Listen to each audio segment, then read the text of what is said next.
என் இனிய உறவுகளே, நாம் இன்று 27/4/25 இருக்கின்றோம்.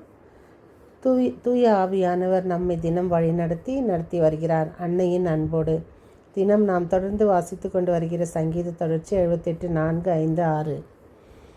இன்றைய வாசகம், முதல் வாசகம் திருத்தூதர் பணிநூலிலிருந்து, இன்றைய இரண்டாம் வாசகம் திருவெளிப்பாட்டிலிருந்து, இன்றைய தூய நற்செய்தி வாசகம் யோவான் 20:19-31 என்றென்றும் உள்ளது ஆண்டவரது பேரன்பு, என்றென்றும் உள்ளது அவரது பேரன்பு, என்றென்றும் உள்ளது ஆண்டவரது பேரன்பு, அவருக்கு அஞ்சுவோர்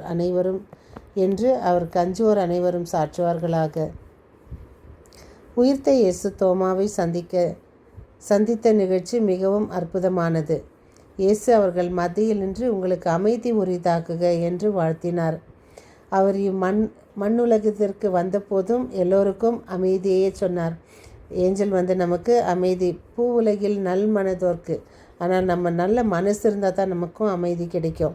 அதனால் அந்த அமைதி வேணும்னா நம்ம உள்ளங்களை நல்லதாக வச்சுக்கணும். நல் மனதோர்க்கு அமைதி. அதே போல் இறைவன் அந்த நடுவில் நிற்கும்போதும் இயேசு உங்களுக்கு அமைதி உரிதாகுக.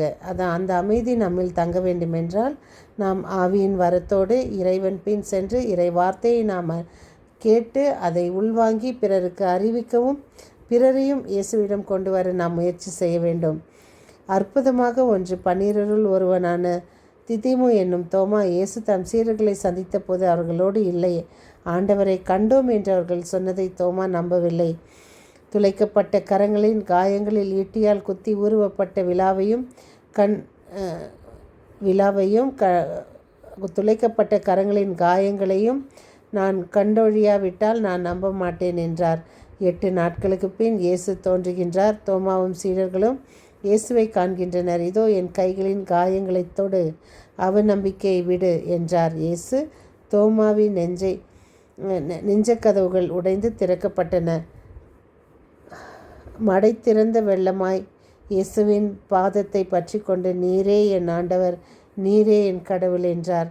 காணாமலே நம்புவோர் பலர் பேறு பெற்றவர் என்று அவர் மீது நம்பிக்கை கொள்ள போகும் அனைவரையும் இயேசு தம் உயிர்ப்பின் மாட்சியில் சேர்க்கின்றார்.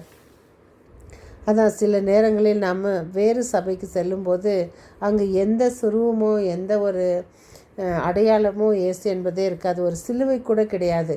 ஆனால் அந்த இடத்துலையும் நாம் இயேசு இருக்கிறார் என்பதை நாம் உணர்ந்து வாழ வேண்டும். ஏனென்றால் இயேசு இருப்பதற்கு அடையாளம் நமக்கு தேவையில்லை, நம்பினாலே போதும். அந்த நம்பிக்கையைத்தான் தோமா இழந்தார். அவர்கள் சொன்னபோது அவர் நம்பவில்லை. நான் அவருடைய அந்த காயங்கள் கை வைத்தால் ஒழிய நான் நம்ப மாட்டேன் என்று. திருத்தூதர்கள் ஒன்று கூடி வந்த அனைவரோடும் இணைந்து சிக்கலுக்கு தீர்வு காண்கின்றார்கள். கூட்டு ஒருங்கிய திரு அவையின் செயல்பாடாக இதை காண வேண்டும். தலைமைக்கு முன்னுரிமை கொடுத்து அனைவரும் கீழ்ப்படுகின்றனர். பேதுரு சிக்கலை முழுவதும் அறிந்து அதற்கான தீர்வை மக்களிடம் முன்மொழிகின்றார். அவர் தன்னுடைய தனிப்பட்ட இறை வேண்டலிலே அல்லது மற்ற திருத்துதர்களின் ஆலோசனைகளின் அடிப்படையிலோ இத்தீர்வை முன்மொழிந்தார் என்பது நாம் புரிந்து கொள்ளலாம். மக்களும் அவரின் வழிகாட்டுதலை ஏற்றுக்கொண்டு சிக்கலுக்குரிய தீர்வை தேடினர். பேதுருவின் வழிகாட்டுதல் ஆவியாரின் தூண்டுதலுக்கு உட்பட்டதாக இருந்தது என்பதால் யாரும் அதை குறித்து மேலும் சிக்கலை எழுப்பி கேட்க எழவில்லை. சிக்கல் மீண்டும் எழாவண்ணம் திருத்துதர்களை பிரதிநிதிகளாக தேர்ந்தெடுத்து கொண்டனர். அவர்கள் தங்களின் மொழியின் அடிப்படையில் பிளவுகளுக்கான காரணிகளை தேடி சுயநலத்தோடு செயல்படுபவர்கள் அல்ல. மாறாக தூய ஆவியார் அருளும் நற்பண்புகளால் இயக்கப்பட்டவர்கள். திருத்தூதர்கள் தங்கள் பணி என்பது பந்தியில் பரிமாறுவதல்ல, மாறாக நற்செய்தி அறிவிப்பதும் ஜெபிப்பதுமே என்று கூறி தங்களின் பணியை பற்றி தெளிவை தந்துள்ளனர். சமூக பணியில் ஈடுபடும் பொறுப்பாளர்களை நியமிக்கின்றனர். நாம் ஒவ்வொருவருக்கும் கொடுக்கப்பட்டுள்ள பணிகளை கடவுளின் பணி என்று ஏற்று செய்வதற்கு நாம் அனைவரும் அழைக்கப்படுகின்றோம். அதனால் நாம் இந்த இறை செய்தியை பிறருக்கு நாம் கேட்டதை எப்படி சீடர்கள் மற்றவர்களுக்கு அறிவித்தார்களோ, மற்றவர்களுக்கு இயேசுவின் பெயரை சொல்லி எல்லாவற்றையும் நடத்தினார்களோ அதேபோல் நாமும் முடிந்தவரை பிறருக்கு நற்செய்தி அறிவிக்க முயற்சி செய்வோம். இறை வார்த்தையை இலவசமாக பெற்றோம், இலவசமாக கொடுக்க நாம் முடிவு செய்வோம்.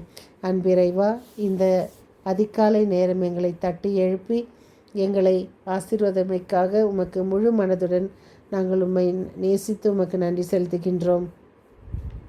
ஒவ்வொரு நாளும் எங்களை படைத்து பராமரித்து கண்காணித்து உம்முடைய திருத்தூதர்களால் எங்களை சுற்றி எங்களுக்கு ஒரு வேலி அமைத்து எங்களை பாதுகாத்தமைக்காக உமக்கு நன்றி செலுத்துகிறோம்.